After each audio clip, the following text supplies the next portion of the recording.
নাহমাদুহু ওয়া নুসাল্লি আলা রাসূলিহিল কারীম, আম্মা বাদ।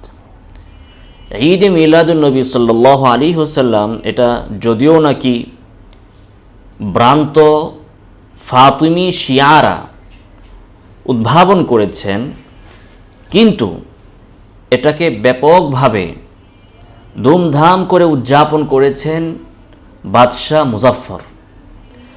বাদশাহ মুজাফফরের এই কাজকে যে আলেম প্রশংসা করেছেন, বৈধতা দিয়েছেন এবং এর সপক্ষে দালালি করেছেন, কিতাব লিখেছেন, তার নাম হচ্ছে ইবনু দিহিয়া। ইবনু দিহিয়া তিনি নিঃসন্দেহে একজন মাহের আলেম ছিলেন। ইলমি দক্ষতা এবং যোগ্যতা তার ছিল, কিন্তু এই লোকের ব্যাপারে তিনটা মারাত্মক অভিযোগ আছে ইবনু দিহিয়ার ব্যাপারে। তার মধ্যে এক হচ্ছে ওনার সমসাময়িক এবং পরবর্তী ওলামায়ে কেরাম, ইতিহাসবিদ যারা জীবনী লিখেছেন, যারা ইতিহাস লিখেছেন, তারা বলেছেন ইবনু দিহিয়া ছিলেন খাবিসুল লিসান, খুবই গালিবাজ। তিনি পূর্ববর্তী ইমামদেরকে, সালাফদেরকে খুবই তুচ্ছ তাচ্ছিল্যের সাথে উল্লেখ করতেন, গালিগালাজ করতেন, খুব নিকৃষ্টভাবে তাদেরকে উপস্থাপন করতেন। এজন্য আজও আপনারা দেখবেন আজকে যারা বেদাতি, যারা হক থেকে দূরে, যারা ঈদে মিলাদুন নবী সাল্লাল্লাহু আলাইহি ওয়াসাল্লাম উদযাপন করে, এরাও দেখবেন যে গালিবাজ। আপনি সত্যকে তুলে ধরবেন, তারা আপনাকে গালি দিবে, তিরস্কার করবে, ভৎসনা করবে, কটু কথা বলবে। এটা তারা পূর্ববর্তীদের থেকে, তাদের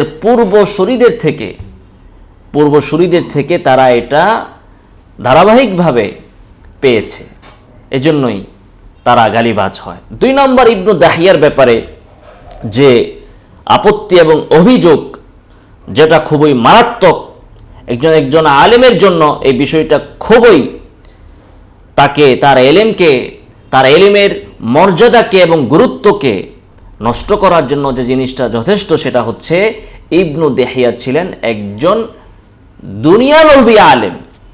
এলেম ছিল, সেই এলেম দিয়ে তিনি দুনিয়া কেনার চেষ্টা করেছেন। তার একটি জ্বলজ্বন্ত প্রমাণ হচ্ছে ইবনু দিহিয়া তিনি বাদশাহ মুজাফফরের ঈদে মিলাদুন নবী সাল্লাল্লাহু আলাইহি ওয়াসাল্লাম পালনের প্রশংসায় যে কিতাব তিনি লিখেছেন, যে কিতাব লিখে বাদশাকে উপহার দিয়ে অনেক অর্থ করে তিনি কামিয়েছেন, বাদশার মন জয় করতে পেরেছেন, সেই কিতাবের শেষে তিনি কিছু কসিদা লিখেছেন, কবিতা। এই কবিতাগুলো দিয়ে তিনি বাদশার প্রশংসা করেছেন, বাদশাকে পাম দিয়েছেন। আমাদের প্রচলিত শব্দে যদি আমরা বলি তাহলে এভাবেই বলতে হয়, খুব পাম দিয়েছেন বাদশাকে। কিন্তু এখানে তিনি খিয়ানত যেটা করেছেন সেটা হচ্ছে এই কবিতাগুলো তিনি নিজের নামে চালিয়ে দিয়েছেন বাদশার সামনে, কিন্তু আসলে সেই কবিতাগুলো তার ছিল না।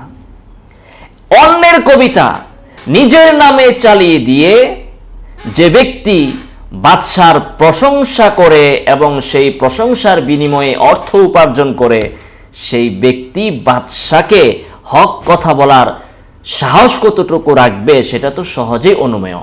ফলে তাই হয়েছে, এই বাদশাহ মুজাফফর ঈদে মিলাদুন নবী নামে অনেক মুনকারাত করেছেন। এমনকি সেখানে শরীয়ত বিরোধী, শরীয়ত অনুমোদন করে না এমন অনেক কাজ হয়েছে, গান বাজনা হয়েছে ঈদে মিলাদুন নবীর নামে, অপচয় হয়েছে, নির্দিষ্ট একটা দিনে কুরবানির মতো করে পশু জবাহ করা হয়েছে। বাদশাহ মুজাফফরের এই মুনকারাতগুলোকে ইবনু দিহিয়া তিনি নিষেধ করেন নাই, বারণ করেন নাই, বরং তিনি এগুলোকে সমর্থন করেছেন, প্রশংসা করেছেন দুনিয়া কামানোর জন্য। ফলে আজকে যারা ঈদে মিলাদুন নবী উদযাপন করেন, তাদের অধিকাংশ, যে সকল আলেমরা জেনে বুঝে ঈদে মিলাদুন নবী উদযাপন করেন, তাদের অধিকাংশ গালিবাজ হয় এবং তারা দুনিয়া লোভী হয়। দুনিয়ার লোভের জন্য, মানুষের পকেট কাটার জন্য, দরবার টিকিয়ে রাখার জন্য, পিরালি টিকিয়ে রাখার জন্য তারা হক কথা বলেন না, সত্য কথা বলেন না, ঈদে মিলাদুন নবীর বিরুদ্ধে তারা কথা বলেন না, তারা আল্লাহ রাসূলের সুন্নাহর দিকে তোয়াক্কা করেন না, বেদাতকে তারা ভয় করেন না, তারা শুধুমাত্র দুনিয়া লোভ করেন।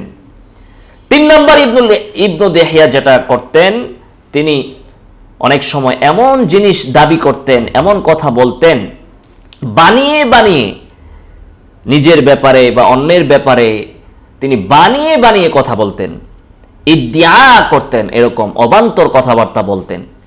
তো এজন্য ইবনু দেহিয়া তার মতো আলেম, এলেম থাকা সত্ত্বেও শুধুমাত্র বাদশাকে খুশি করার জন্য, বাদশার কর্মকাণ্ডকে বৈধতা দেওয়ার জন্য, তার মনতুষ্টির জন্য তিনি সেদিন ঈদে মিলাদুন নবীর বিপক্ষে কথা বলেন নাই, বরং সেটাকে সমর্থন করেছেন।